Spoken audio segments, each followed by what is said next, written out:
Sveiki visi, šiandien tema šiek tiek apie norus vadinasi, kada mes tikrai norime to, ko norime iš esmės mes, ne? Ir kaip tos norus atskirti nuo svetimų norų. Mes komunikuojant su įvairiais žmonėmis, mes kartais pasimetame, tarkime, pasiklystame savosiuose noruose. Pirmas dalykas iš esmės, kas turi pojūtis, kas tikrai jaučia, tai atminkite vieną pagrindinį momentą. Jūsų norai, tikrai jūsų esminiai norai, tai jums visada po to atneša džiaugsmą. Arba netgi noro eigoje, tarkime, kada jūs tą norą realizuojate, tai iš esmės atneša jums džiugesio. Visi kiti norai yra primesti norai, vadinasi, kada jūs darote kažką dėl to, kad atrodo reikia daryti ir panašiai. Žinoma, kai kuriais atvejais mes darome tuos dalykus, nes tarkime reikia. Tikrai būna situacijos tokios, kad tiesiog reikia, ne? Bet ypatingai kalbant apie savo gyvenimo kelią, savo pašaukimą arba vadinkime tai, kurie norai yra tikrai jūsų, rezultatas to dažniausiai atneša džiugesio. Vadinasi, tai yra džiaugsmas. Arba gera emocija, arba energija netgi būna, tarkime, pakrauna jūs tame nore. Kai noras jūsų nebepakrauna, tarkime, nėra jūsų pakrovimo, arba jūs pradedate dažnai sirgti, arba, tarkime, tiesiog jaučiatės sausi tokie, išsausėję, ne? Tai yra vienas iš tų momentų, kada einate prieš savo vidinį norą. Ir va, žinoma, yra tokie kažkokie, tai tarkime, kartais įsipareigojimai, arba kiti vadina tai kažkokiais pažadais, arba vadina tai kažkokiam pareigom, ne? Tai yra visai kiti momentai, bet iš esmės noras, jisai dažniausiai atneša jums džiaugsmą. Ir kada jūs einate su to noro vedimu, vadinasi, tai tame yra pakrovimas. Vieną momentą atminkite, visata pati jums suteikia tam norui realizuoti energijos. Ir tie visi jūsų ėjimai ir jūsų norai, arba tuos, kuriuos jūs norite realizuoti, jie realizuojasi tais atvejais, kada jums yra pakankamai suteikiama tam energija. Tarkime, jūs galite norėti, nežinau, kažkokių tai nedorų dalykų, tai irgi gali, kad tam nesuteikiama energija. Jūs einate tada kaip sausi tokie. Tai čia vienas iš momentų atpažinti savus norus. Kitas momentas yra vidinis jūsų pasipriešinimas. Vadinasi, jūs priešinatės tam norui. Tarkime, nežinau, kažkas jums dabar sakytų, kažką tai nužudyk, tarkime. Ir jūs jaučiatės kaip pareigą tai atlikti ir einate ir darote tai, ne? Čia kaip pavyzdį, aš tiesiog jau tokį super duper pavyzdį. Ir jūs, einate prieš savo vidinį norą. Tai vat, ir tame momente labai gerai reikėtų atpažinti, ar tai yra jūsų energija, ar tai yra ta energija, ta geroji energija, kurioje jūs kažką tai kuriate, ar jūs esate tiesiog kažkam tai reikia kažko tai ir jūs atliekate tos svetimus norus. Tas pats yra kalba apie lytinius santykius. Reikia ganėtinai mokėti atskirti, kada yra jūsų vaizduoti jūsų vidinis noras, ar tai yra partnerio vidinis noras. Ir tame reikėtų labai gerai gebėti tuos momentus atskirti.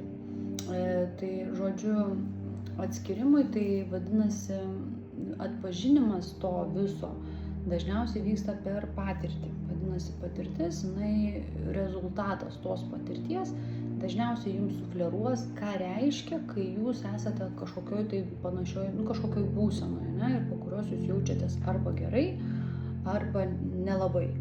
Nes visi dalykai, kurie, tarkime, atliekami jūsų vidinio noro vedimu, rezultate atneša gerą savijautą. Jūs pakraunate tuom. Kodėl dabar? Todėl, kad jūs, kada darote savo norą, ir jeigu tas noras yra, tarkime, jūsų noras, jūs tai darysite su vidinė meilė, tarkime, ir tai bus ne melas savo. Ir to rezultatas yra džiugesys, tarkime, energijos pasikrovimas. Nes, kaip sakau, meilė augina meilę, ten, tarkime, kontrolė augina kontrolę, pyktis augina pyktį ir panašiai. Tai čia gyvenime veikia toks principas. Ką darai, tas ir dauginasi. Ne? Tarkim, jeigu tu kuri meilę, meilė ir dauginasi. Jeigu tu kuri iš meilės, tai iš meilės ir dauginasi. Ir to rezultatas ateina būtent tai. Ir tai yra mūsų ta vidinė tiesa, kurioje yra jausmas. Jausmas visada pasako tiesą. Nes protas yra protas, o jausmas yra jausmas. Labai smagu, kad protas tarpusavy su jausmu bendradarbiauja, draugauja.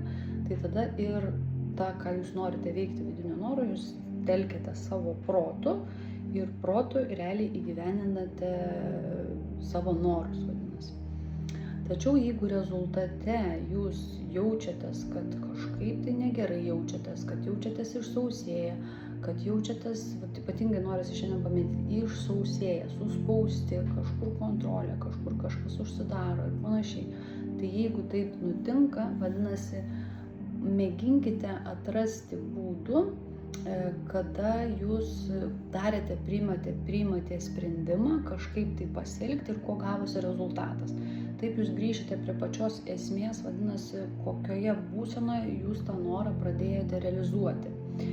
Ir va čia labai svarbus momentas. Vienas iš momentų atpažinti, ar tai yra jūsų noras, ar tai ne jūsų noras. Toliau atpažinkite įsipareigojimus arba kažkokius pažadus. Dėl to nežadėkite geriau to, ko jūs negalėsite atlikti, arba neįmeskite savo pažadų kažkokį tai momentą. Tai prisižadate, o paskui būna taip, kad reikia žmogui atlikti tą pažadą, realizuoti tą pažadą, o realiai energijos ir padavimo tame nėra. Žmogus tiesiog daro kaip robotas, tai nes, reikia jau atlikti. O energijos tame nėra. Ir nepabijokite to pažado geriau atsisakyti, nes pati visata jums neduoda ėjimo to pažado realizuoti. Tai yra labai svarbus momentas.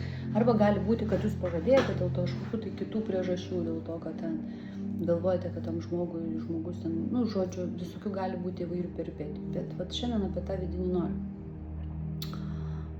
Vienas iš tokių svarbiausių momentų tai gebėti atskirti tėvų norus nuo vaikų norus, nes ypatingai tėvai, tai yra vaikai, bet atpažinti savo norą, ne? Nes būna tėvai galvoja, kad čia vaikui čia geriau, tai yra ne iš piktos valios, tai yra iš galbūt gero noro, gero vedimo noro, bet kartais nutinka taip, kad kai kuriems atrodo, kad turėtų būti taip, nors iš tikrųjų jūs turite patys mokėti atpažinti savo jausmą. Kada einate savo vidinio noro vedimu, jumise įsidiegia tokie dalykai, kaip ir minėjau, tada jūs pradedate kurti tai su meile, o su meile mes visada kūrime tai iš esmės, ką mes norime patys daryti, ką mūsų siela nori realizuoti. Tarkime, jeigu jūs pradėsite tapyti ir tapant jūs užsiemate tapybą ir tapysite dėl to, nes tiesiog reikia tapyti. Savaime suprantama, jūs po to nejausite jokio gali būti, nutapiau ir kaip ir viskas, ir žodžiu, nieko aš nepajutau ir panašiai. Bet kada jūs tapote dėl to, kad jūs norite tapyti, jumise yra tas tapytojas, vadinasi, ne? Jumise yra ta dalelė tapytojo. Ir kada jūs realizuojate savo tos dalelės tapytojo į paveikslą, kažkokį šedevrą, jūs tapote tai su energija, su noru. Ir tame visame procese vyksta kažkoks kūrybinis polėkis. Iš to jūs pasikraunate, vadinasi, tame jūs darote tą veiksmą ir jums patinka tai daryti. Labai reikia nepamiršti tą atskirti, kada jūs tai darote su noru. Yra noras ir tai darote, nes norite. Nėra tam jokios nei prievartos, nei prievolės. Jūs esate tame veiksme, iš esmės tame veiksme, pilnai tame veiksme. Ir ta prasme, tada tas tapimas arba kažkoks kitas veiksmas įsigauna prasmę kažkokią tai, ne? Tačiau jeigu jūs tai atliekate iš pareigos, tai jūs atlikote iš pareigos ir, kaip sakant, ir viskas. Bet čia reikia tą gebėti atskirti tą momentą. Tai šiandien iš esmės galbūt šiek tiek ir pabrėšiu apie tuos norus, kur tie norai randasi ir kaip mes kartais pagauname tą kontaktą, vadinkime, ne? tas kontaktas su savo aukštesniuoju, galima sakyti, aš taip, psichologijai dažniausiai vadinamas aukštesnysis aš. Aš mėgstu vartoti tokius dalykus kaip su savo viena iš dalelių kažkokia, ne, kuri kaip genas išsiskleidęs ir tame yra laisvai tekanti energija galbūt. Tai galima interpretuoti labai įvairiai, bet šiandien aš tada nubrėžiu. Tai yra 4 mūsų pasauliai, kuriuose mes visada gyvename, ne? Tai yra 4 pagrindiniai pasauliai. Tai kuo šie pasauliai susiję ir kuo jie tarpusavį labiau sąveikauja, tuo savaime suprantama energija ir laisviau teka. Tai mūsų fizinis pasaulis tai yra mūsų kūnas. Mes puikiai aiškiai žinome, kad mes turime kūną, ne? Visi turime tą kūną, kuriuo mes rūpinamės. Arba fiziniam pasauliu dar priklausantis dalykai yra kaip materija, kaip tai, ką mes matome, tai, ką mes galime apčiuopti, pamatyti, paliesti. Tai yra viskas apie fizinį pasaulį. Fizinis pasaulis - pinigai, žodžiu, daiktai, namas, medis ir žemė, žodžiu, viskas, kas virsta materialu. Emocinis pasaulis yra tas, kurio mes negalime pačiupinėti, bet emocijas mes jaučiame. Tai yra įvairios emocijos, liūdesys, džiaugsmas, ne? Visokios tam tikros emocijos. Kitaip vadinama energija. Būtent šita energija ir duoda, tarkime, energijos mums padavimas yra tada, kada mes galime realizuoti fiziniam pasaulyje. Mentalinis pasaulis tai mūsų protas ir mūsų įrankiai. Tai ypatingai mes tobuliname savo protą, savo įrankius, įgyjame įrankius tam, kad mes galėtume norus realizuoti. O čia yra norai, interesai, intuicija. Ir kaip nebūtų keista, kad būtent energija ir visa tėkmė nėra fiziniam pasaulyje, yra pirmiausia iš čia į čia. Viskas gimsta pirmiausia čia. Ir kada jūs kontaktą pagaunate su savo interesais, norais ir panašiai, čia esmė yra gebėti atkreipti dėmesį, ar tai yra jūsų tie vidiniai interesai, intuicija, noras ir tas jūsų esmė noras. Čia vadinamas aukštesnysis aš, ne? Arba dieviškas kanalas kažkoks, širdis mūsų. Tai yra iš esmės dvasinis tas pasaulis. Next travel experience with Get Your Guide, walking tours, Dvasinis guided day pasaulis. trips, workshop. Ir štai, ir būtent energija, jinai teka iš dvasinio pasaulio, su dvasiniu pasauliu, su savo širdimi, pagauname kažkokį kontaktą, ne?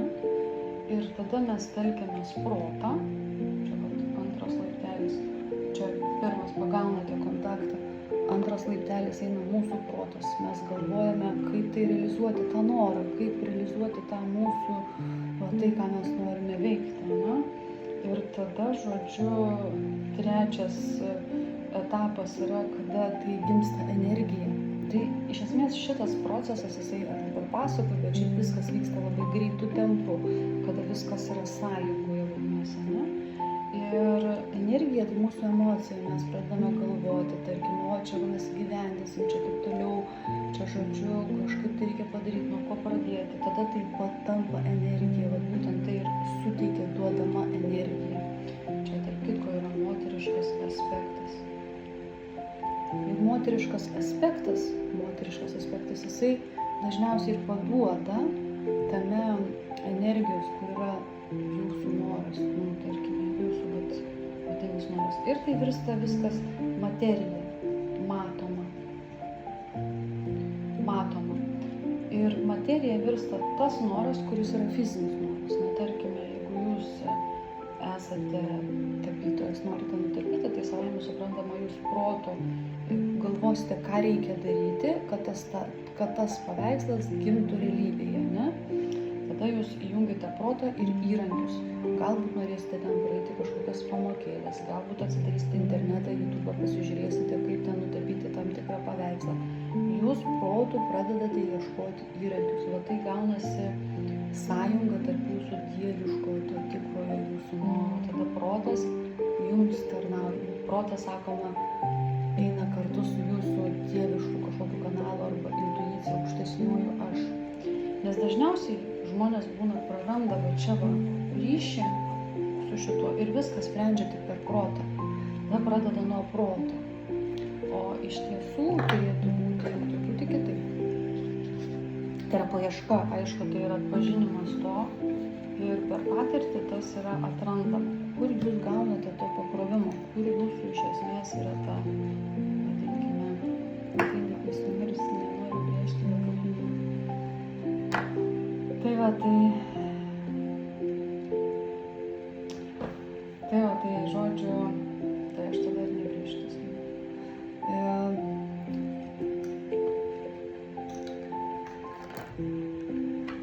Tai va, tai protas sąveikauja su to ir tai virsta materija. Šitas momentas tada yra energija, energijos yra paduodama. Tačiau jeigu jūs veikiate iš tiesiog iš kažkokio tai, tarkime, sugalvoti, aš noriu būti tapytojas ir einate, ieškote įrankio, padedate tapyti, bet jūs neturite, nėra energijos tame, nes jūs tiesiog sugalvojate proto lygmenyje. Arba, tarkime, jūs pasižiūrėjote, draugas tapo ir jūs galvote, aš irgi noriu nutapyti, ne? Tai tada gaunasi taip, kad jūs darote dėl to, kad kitas daro ir tada būna žmogus sako, o aš nejaučiu jokio visiškai džiaugsmo. Dėl to, kad jūs padarėte, ne dėl to, kad jūs norėjote, dėl to, kad kažkas kitas tai daro, pavyzdžiui.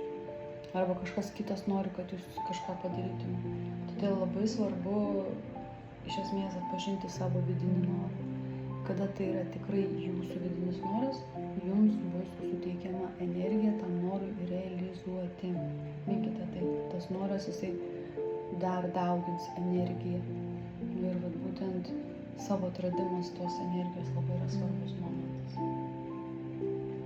Tada gaunate energiją, su džiaugsmu tapote energiją, savaime suprantama, kada jūs savo norą esate vedamas, tada jūs kuriate tai su meile.